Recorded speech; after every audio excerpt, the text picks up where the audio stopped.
Les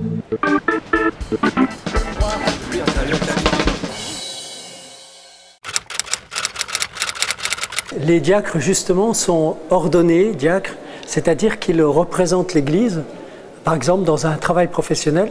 Et j'ai beaucoup d'amis diacres qui, le jour de leur ordination, il y a des collègues de travail qui sont venus, et à partir de là, la relation a complètement changé. C'est-à-dire qu'ils étaient reconnus comme des gens d'église et ils étaient beaucoup plus consultés. Beaucoup de gens viennent discuter avec eux et en même temps sont plus exigeants vis-à-vis d'eux sur leur comportement. Est-ce qu'ils vivent l'évangile ou pas? Et donc là, s'ils ne vivent pas l'évangile, les gens sont plus exigeants, quoi.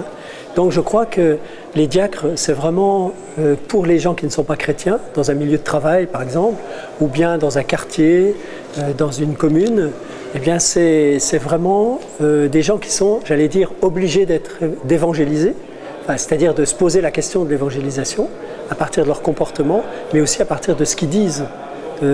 Et souvent, les diacres ont plein de confidences, de questions, de gens qui leur demandent des choses sur Dieu, sur le sens de la vie. Et je trouve que l'Église a vraiment bien fait, il y a 50 ans, de restaurer le diaconat permanent. Dans le mouvement des diacres, il y a un aspect indicatif et incitatif. Alors je m'explique.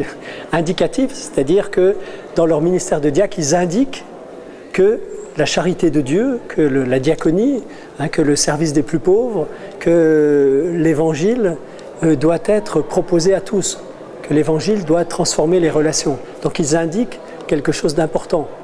Et en même temps, incitatif, c'est-à-dire que leur travail, c'est d'inciter tous les chrétiens à faire avec eux, quoi, les entraîner, si on peut dire.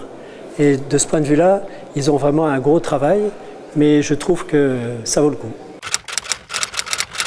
Souvent, les diacres nous demandent, vous qui avez l'expérience depuis longtemps, aidez-nous à relire notre ministère de diacre.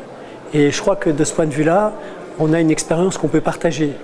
Le fait d'être dans des milieux non-croyants et d'être reconnu comme prêtre nous a permis depuis longtemps, moi j'ai plein d'amis athées avec qui j'ai des discussions sur l'expérience spirituelle, sur le sens de la vie, j'allais dire presque en permanence, quoi.